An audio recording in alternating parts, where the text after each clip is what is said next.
زما سر یو سوال لې ولې نه د باچا خان چې کومه پارټي ده د عوامي نېشنل پارټي او دی غاړه جې یو ای چې کومه پارټي ده نو د اسجد محمود او د امل خان نواله تر مفتی محمود پوري او تر باچا خان پوري دا ټول ستایل کیږي څه شي شوی د داغي چې کوم سربراه دی د جې یو ای مفتی محمود رحمت الله علیه چې بنیاد یې خو دی غاړه چې باچا خان عبدالغفار خان بنیاد یې خو تر اوسه پوري خلک ستای خپل کارکونان هم ستای او نور خلک منی چې واکي دوی کار کړو جماعت اسلامي بنیاد چې خو مولانا مودودي نو داغه داسې څوک تذکره یا څوک استای نه خپل کارکونیم نستای دوی مدما دغه د چې داغه خپل بچي د جماعت اسلامي حصہ ولینې دي.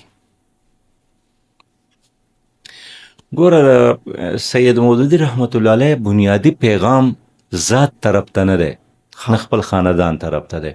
صحیح.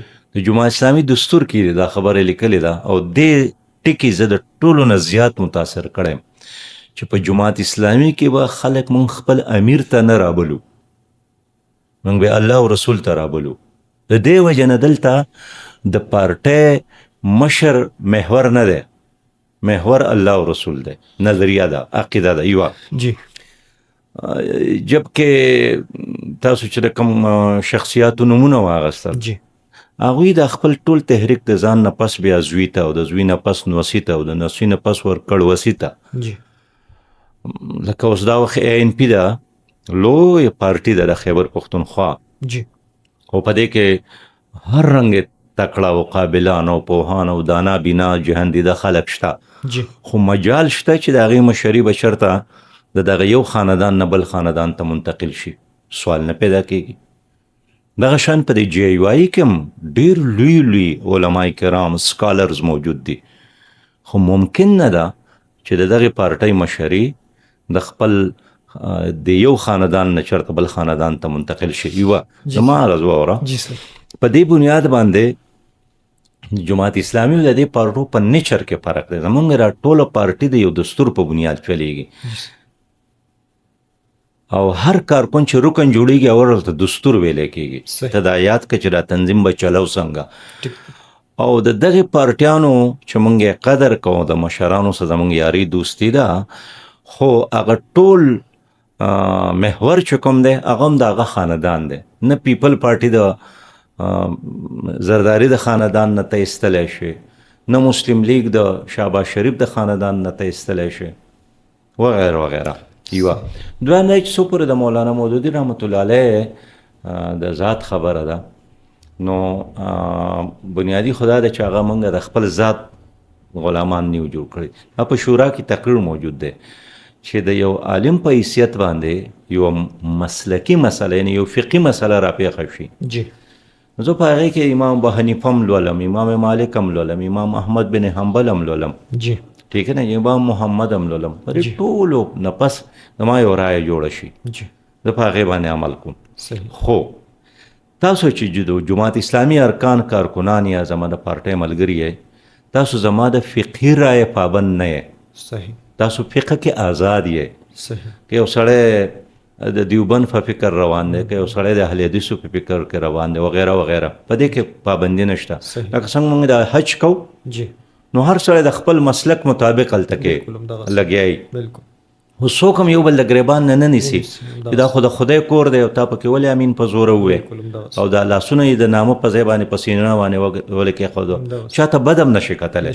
هر سړی فکر خلاص دی. دغه فکر زموږ په جماعت اسلامي کې هم دی. یوه مولانا مودودي رحمت الله علیه فرمایي تاسو صرف زما سره د دین په اقامت کې ملګري یې.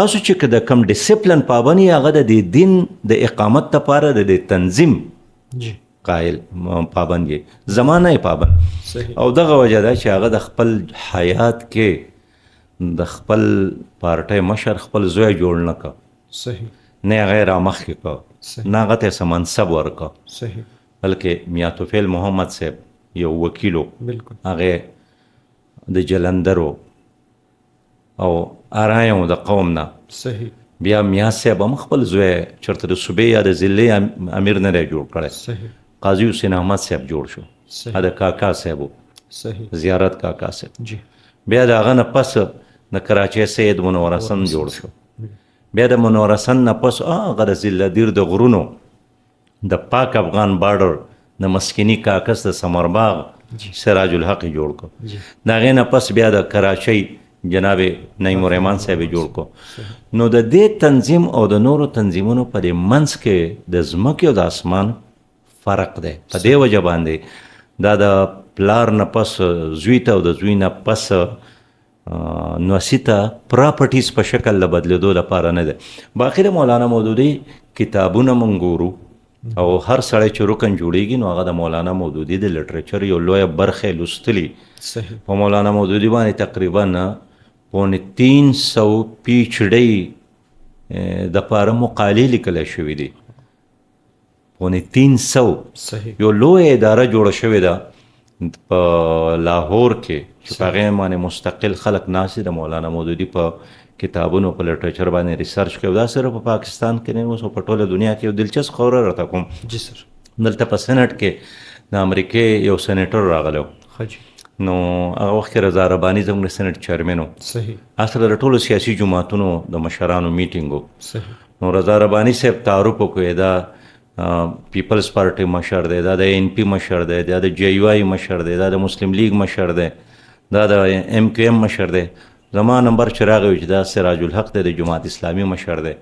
نو هغه سینیټر مسکی شو، په خندا شو او بیا یې خلکو ته وویل چې زما PhD دا په مولانا مودودي په جماعت اسلامي ده، دا زه ډېر ښه پېژنم. صحیح. او جی ما خواته ډاکټر مشاهد حسین صاحب ناست و. هغه وایي چې دا ونډرفول وی، دا خو ډېره عجیبه خبره ده چې مونږ وایو چې مونږ او ستاسو به د دې په منځ کې څه خبرې اترې به وکړو. هغه خو ستاسو DNA نه هم خبره ده. نو سید مودودي رحمت الله علیه دا وخت داسې د جماعت اسلامي پراپرټي نه ده. صحیح.